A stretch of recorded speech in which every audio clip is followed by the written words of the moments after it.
Hello दोस्तों, स्वागत है आपका बिहार न्यूज में। आज हो गई 9 जनवरी, दिन मंगलवार। खबरों की ओर बढ़ने से पहले एक नजर सुर्खियों पर। नीतीश सरकार ने कर दी मौज, 2 लाख से अधिक सेविका, सहायिका और पंचायत प्रतिनिधियों का मानदेय बढ़ाया। प्रचंड ठंड से बचने के लिए खुद को कर ले तैयार, बिहार में इस तारीख से शीतलहर का अलर्ट। आरजेडी के मंत्री विधायकों को तेज प्रताप की नसीहत, धर्म पर बोलने से बचे, आरएसएस बीजेपी पर भी बरसे लालू की लाल। खेल बिगाड़ रही कांग्रेस के आगे नीतीश का दाव, बिहार में सीटों को लेकर अलग ही सियासत, दर्शक बनी भाजपा। यकीन नहीं होता, शराबबंदी वाले बिहार में 39 लाख लीटर दारू जब्त, हर साल कैसे बढ़ रही शराब तस्करी। चिराग ने बताया हाजीपुर से कौन लड़ेगा चुनाव, नीतीश सरकार को घेरा, साथ ही कहा इंडिया में सब ठीक नहीं। पहले खुद को विकसित करे फिर देश को, राहुल गांधी की भारत न्याय यात्रा पर सम्राट चौधरी का तंज। बिहार लोक सेवा आयोग से पास 471 शिक्षकों को ढूंढ रहा शिक्षा विभाग, हैरान करने वाली है वजह। बिहार में बीएड डिग्रीधारी प्राइमरी शिक्षकों की जगी उम्मीद, सुप्रीम कोर्ट जाने की तैयारी में नीतीश सरकार। खिलाड़ियों के अच्छे दिन आने वाले हैं, बिना परीक्षा दिए भी आप बिहार में एसडीओ और डीएसपी बन सकते हैं, जाने कैसे। बिहार में इस महीने में हो सकती है एएनएम और जीएनएम की परीक्षा, बीएनआरसी के माध्यम से संचालित होंगे एग्जाम। चलिए जानते हैं अब खबरों को विस्तार से।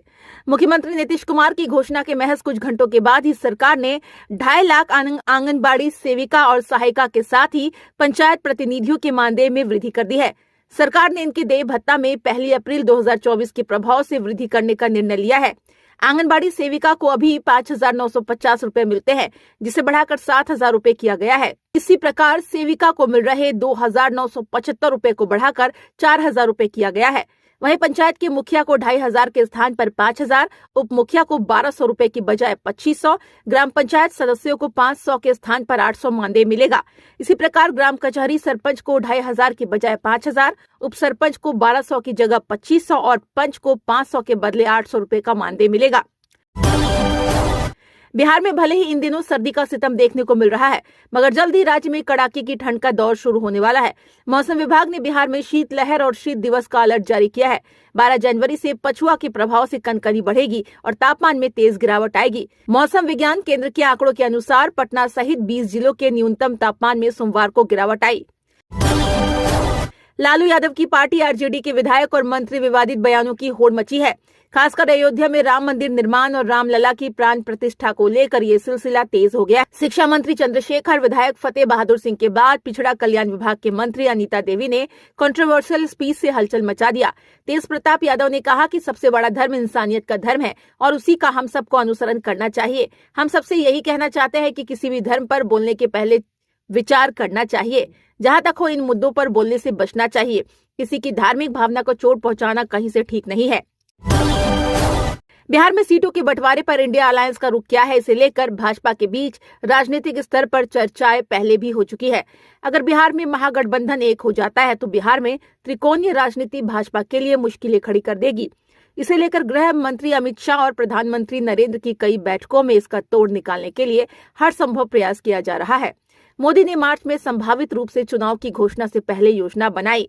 ऐसे में यदि नीतीश कुमार इतने मजबूत नहीं होते तो 40 लोकसभा सीटों वाले राज्य में संतुलन बनाने के लिए बीजेपी की हाई लेवल मीटिंगों के दौरान बार बार इसकी चर्चा की होती। बिहार में बीते 7 सालों से शराबबंदी लागू है, लेकिन इसके बावजूद धड़ल्ले से शराब का सेवन लोग कर रहे हैं। शराब तस्कर पकड़े जाते हैं, शराब पीने वाले पकड़े जाते हैं, लेकिन शराब की सप्लाई पर पूरी तरह से रोक नहीं लग सकी है। बिहार पुलिस ने साल 2023 में 25 लाख लीटर विदेशी शराब और 14 लाख देशी शराब बरामद की है। बिहार पुलिस ने 72,000 से ज्यादा एफआईआर दर्ज की है और 1.5 लाख लोगों को गिरफ्तार किया है। इस मामले में 17,183 वाहन जब्त किए गए हैं। बिहार में शराब की खेप ज्यादातर पंजाब, हरियाणा, असम, छत्तीसगढ़, झारखंड, उत्तर प्रदेश, पश्चिम बंगाल जैसे राज्यों और पड़ोसी देश नेपाल से आती है। चिराग पासवान ने इंडिया को लेकर बड़ा बयान दिया है। उन्होंने कहा है कि आज इंडी गठबंधन में सब कुछ ठीक ठाक होने का दावा किया जा रहा है, लेकिन जिस तरह से बातें सामने आ रही है उससे ऐसा नहीं लग रहा। पासवान ने कहा कि अगर देखा जाए तो बंगाल की ममता बनर्जी को इंडी गठबंधन में 2 सीट मिल रही है, वहीं बिहार में भी सीट बंटवारे को लेकर खींचातानी शुरू है। ऐसे में ये कयास लगाया जा सकता है कि इंडी गठबंधन कितने दिन चल पाएगा, इस पर संशय बना हुआ है। लेकिन उनकी मां हाजीपुर सीट से चुनाव लड़ सकती है। लेकिन ये सारी बातें संसदीय बोर्ड की बैठक के बाद स्पष्ट की जाएगी। कांग्रेस की भारत न्याय यात्रा पर बिहार बीजेपी अध्यक्ष सम्राट चौधरी ने कहा, क्या फर्क पड़ता है चाहे राहुल गांधी बिहार आ जाए या नीतीश कुमार या लालू यादव आ जाए, इनसे बिहार में कुछ फर्क पड़ता है क्या? राहुल गांधी पहले अपने आप को विकसित कर ले, फिर भारत विकसित की बात करे। उन्होंने कहा कि ये लोग गुलाम हैं, आरजेडी के लोग मानसिक रूप से बीमार हैं। इन लोगों के पास क्या हिम्मत है कि वो अपने नेता के खिलाफ कुछ बोल सकते हैं।